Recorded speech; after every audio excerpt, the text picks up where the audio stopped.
Hello, this is Pixie doing another video. I was wondering today if Boris has long COVID symptoms. He does seem a little bit wrecked. I know he's stressed out, but he pauses some of his breath when he's speaking and some other stuff he does. So he looks unwell, to be honest. And that could be his job's quite stressful. And it's quite difficult because there'd be stuff around, someone saying, well, if you're obese, you've got to stay in and stuff like that. So once you can't tell people what to do. At the end of the day, is you've got the vaccine out. Once you've got the older population resolved, you make it open to the general population and take it from there. And if in future it becomes an industry, like you might get the first one might be free, but if you want any future vaccines, you've got to pay a £5 for them or something, you know.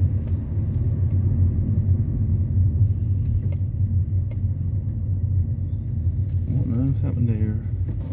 Oh, okay. Nothing serious then. You know, there could be an industry for vaccines. You should be allowed to choose. Same with medicine, you should be allowed to choose what you want. I mean, you could be advised, so doctors act as advisors if somebody has a problem and they found, say, a medication particularly works well for them dealing with this health problem, in conjunction with maybe some holistic methods, because you've got to chip away at the actual problem itself. You know, like going for a walk could improve the circulation, say, in joints where you might have discomfort, or going swimming. You know, that kind of thing should be promoted.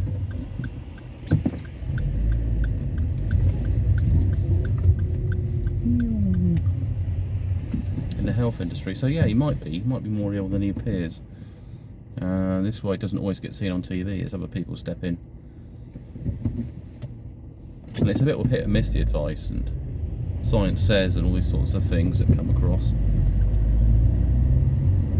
The problem is politicians can't advise on that.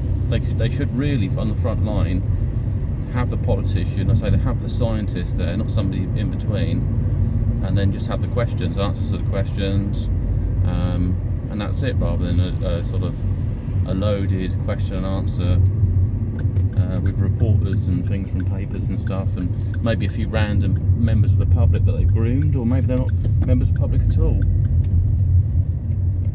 Maybe they're actually actors of sorts. Maybe they've got government involvement. It could be all sorts of cherry-picked people. And what's the future? Well, the future's changed forever, really. There's this stuff about getting back into the old reality. So every time we get a variant, we're obviously going to have concerns about it. And to be honest, it's going to have to. It's like we're holding it back. The dam's holding back the water to a certain point by people's behaviour.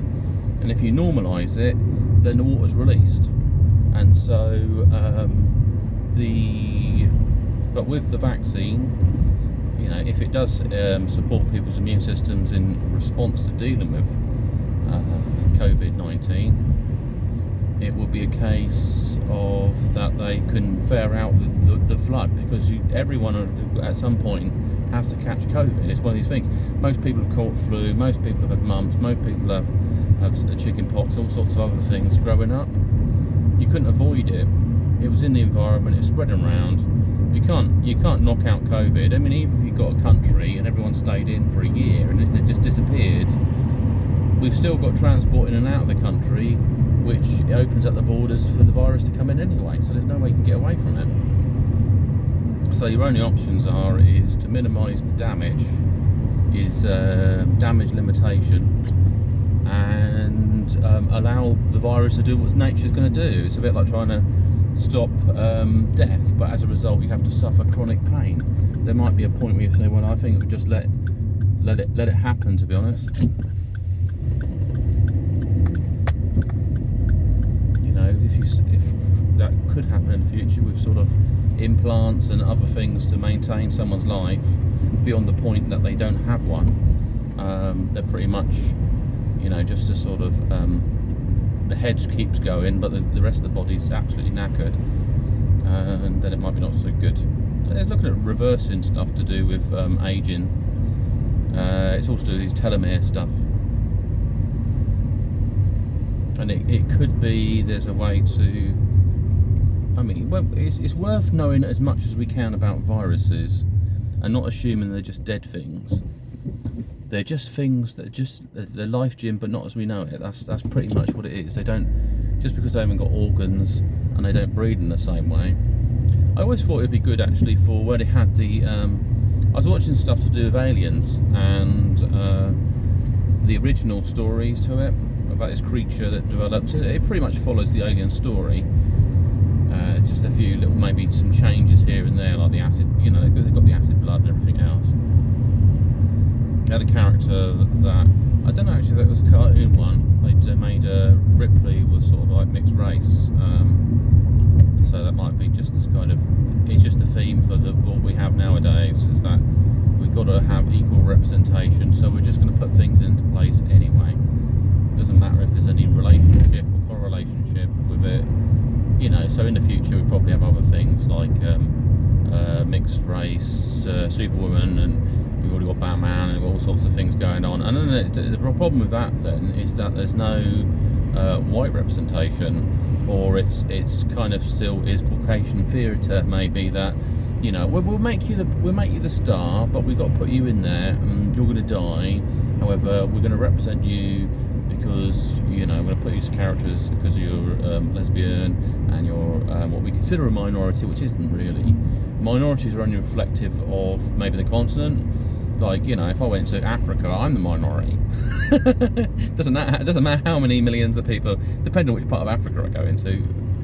But, you know, if I go to a place they're like, you know, I've never seen a guy like looking like him before, then that pretty much sums me up as a minority, and then I experience all things that minorities might have, which could be racial inequalities and things like that.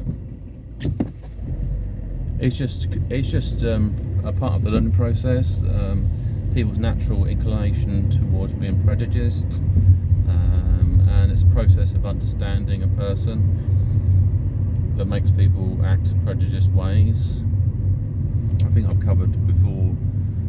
I think basically certain forms of government created pockets of racial stress, maybe, because you take a large group of migrants and you put them into a certain work field, and it has a knock-on effect to other people that are looking for the same type of work, because they say, well, he gets paid less, it gets all the benefits and support, or whoever this person might be, the other person, and I've been sidelined, yet I was willing to work. And so they develop this racial prejudice because they don't know the enemy in government, but it's easy to sort of focus on maybe somebody that's could drive backwards.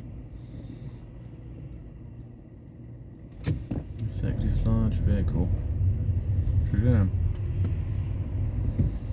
Anything else?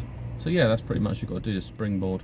I won't get too much into racial stuff. It's complicated, and you can say what do I know and all these sorts of things. But I've just grown up in an era and just experienced seeing different forms. I think very much of the issue is a kind of class system that we got in place, and you know it's the same for people that maybe like you got a second generation person that's come from a different country living in the UK. Well, I've had it in Reading. Is that there's been Polish communities that are quite strong in Reading, and you know I've heard it from the horse's mouth, so to speak. And she said what she's telling people when they're coming over here, because they've been sold this idea there's loads of like construction work and things for Polish people. They've been sold this idea they come over here, there's no work, and they turn to drink. And if they ended up with a bit of a drunken, they've just been saying, well, you just go back to your own country. We don't need you. Because it's shaming. They basically, the second or third generation Polish, don't want people to identify them like that. They like to see themselves as a part of this imperial society. And there's some cultures that do have imperialism, or this kind of classist. I mean, like religious and other beliefs that are formulated in there. They're sort of markers. So if you're this, you're accepted. If you're not, then you're kind of shunned a bit. Like if you're very religious, I think in Poland there's a lot of Roman Catholics. So if you're a Roman Catholic coming across, you're more likely to be accepted into that into their way of beliefs. But they also like to see themselves quite pure. There's a certain amount of arrogance in there. I mean, they're not bad people, it's just you can pick up on it, and you can't really judge everyone. It's just I think they're preserving their culture here, or it's a kind of inner state stuff. So you say once a community set up, what the fuck? Oh yeah. Wonder what's going on the road. What's going on the road? So yeah. Anything else going on? Yeah, I'm glad to see things are moving forward in my life. Sort of lockdown and some other areas. Because some things are out of your control. It involves wishful thinking in that sense, that things work out, and you just need to project yourself upon that will. So I think somebody asked about, do I believe in psychics and stuff like that, and psychic powers, and it really comes.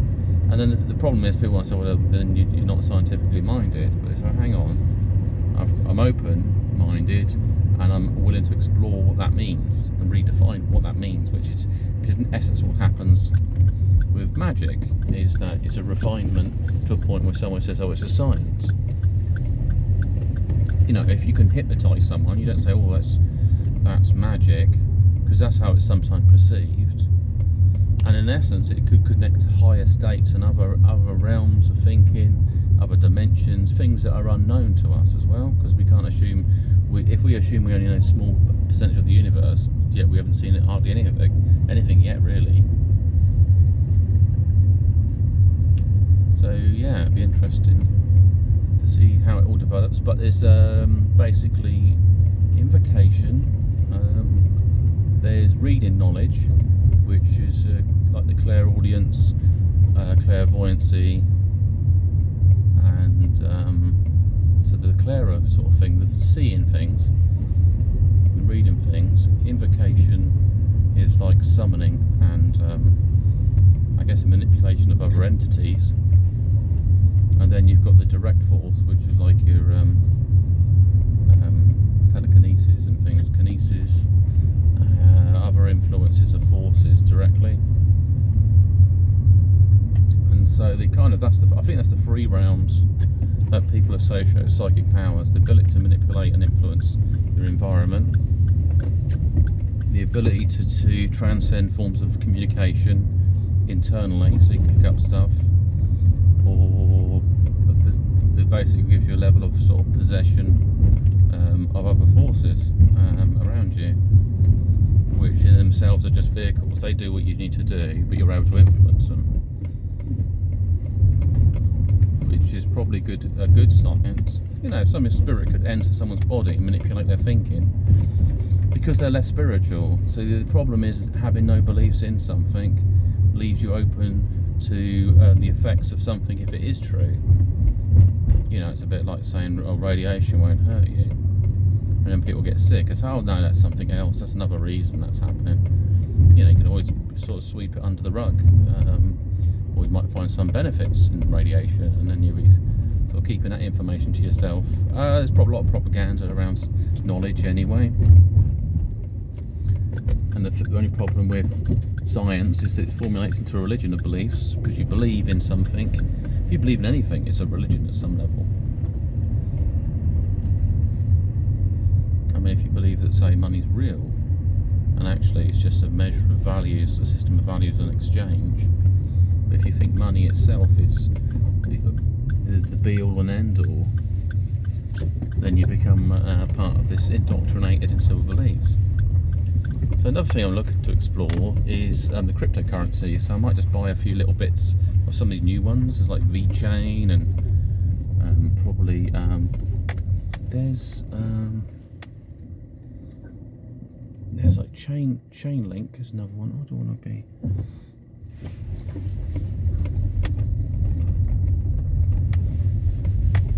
There's VeChain and there's Dodge Chain or Dodge something. There was also something that was coming on some site that talked about e-games, betting on e-games. Imagine that if you merge the currency with the gambling of e-games, like tournaments and stuff. then you can create a bank, because they'll be putting money in there, which will transfer into credits, which you'd win and stuff like that. Anyway, this is Pig sign off, and everyone.